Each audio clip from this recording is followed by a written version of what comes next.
review for this professional frozen drink maker. To remove the tank, there's a handle right here, lifts up, and then it comes off easily. When you first get it, the handle here has to be pushed in, and there is a washer that goes on the inside first. It only fits one way because there's a hole and a little plastic piece that you have to attach it. And then this part slides right off. And then this is kind of like a drip tray. And this is what gets cold. And it's pretty easy to put back together.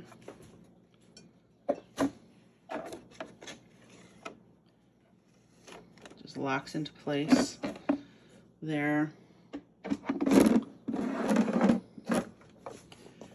And then there's a little piece right here that slides down to lock it into place. You want to make sure that the handle is pointing up, because that is the closed position.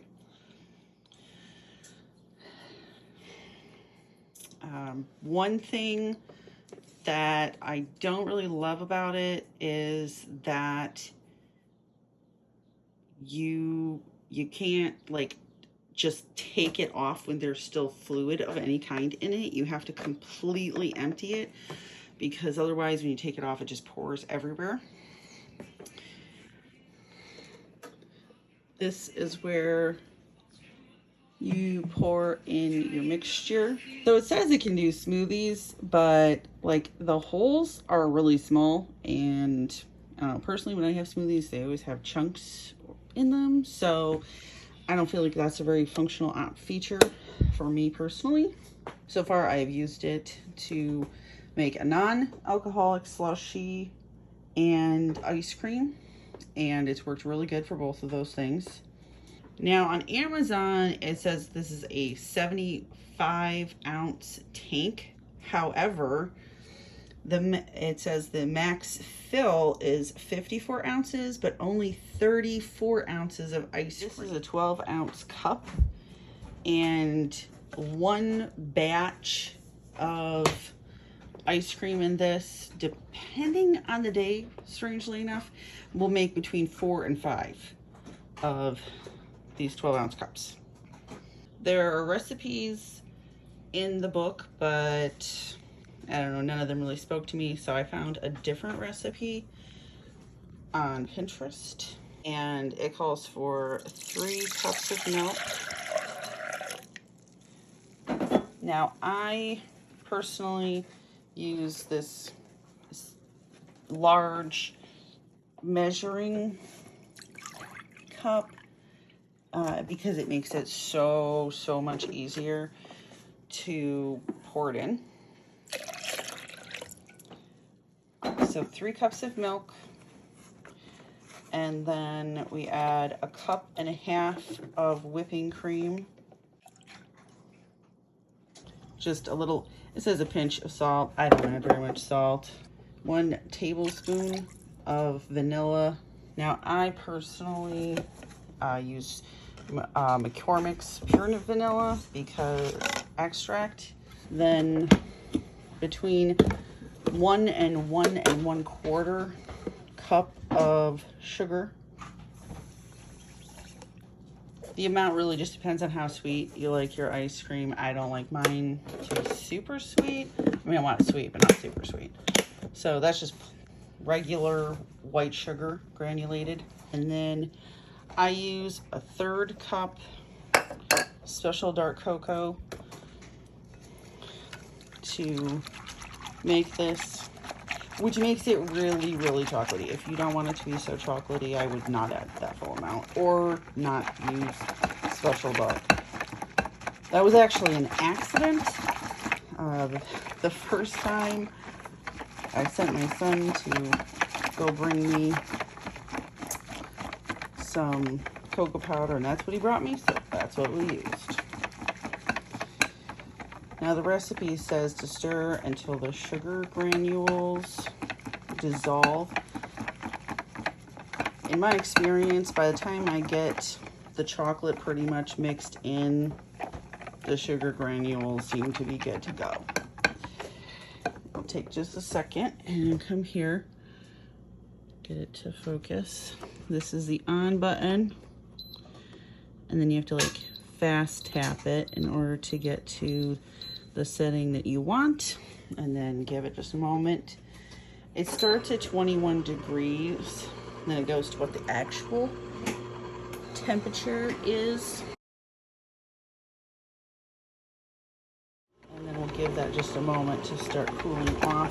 Just pick it up.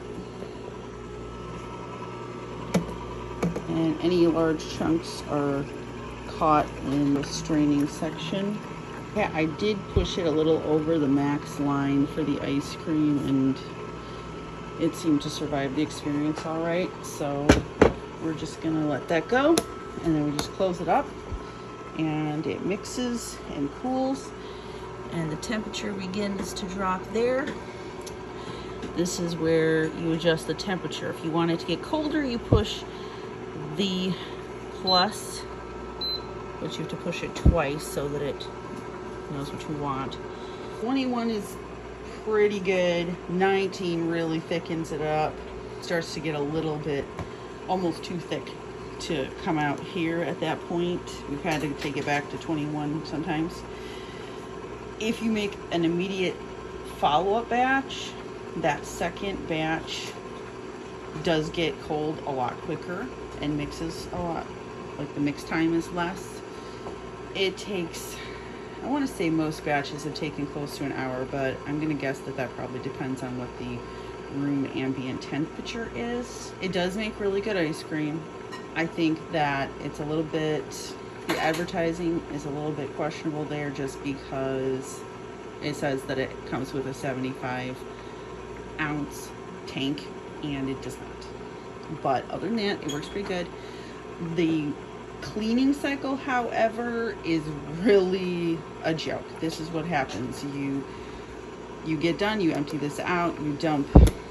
I use a cup of hot water that I dump in here, and you push the clean button, and it just does this for 3 minutes. And it is nowhere in the realm of clean. It requires actual scrubbing, especially for the ice cream, because of the high fat content or higher fat content. It leaves like a fatty residue just all over the inside here. And this pretty much, to get this properly clean, you have to take this piece out every time. And I'm not sure the design is really made for that to be functional on a long-term basis. So I have some concerns about how well this handle is going to hold up when it has to be removed as much as it does. So it has some good features. It makes good ice cream, it makes good slushies, but as far as the design does leave a little bit to be desired. I'm not sure that I would choose to buy this product again, but I am going to enjoy it in the meantime while it lasts. Once you have your liquid inside and it's started, you can just walk away. Like, as long as everything is properly sealed. There is a piece back here that comes off and has a little bit of a seal.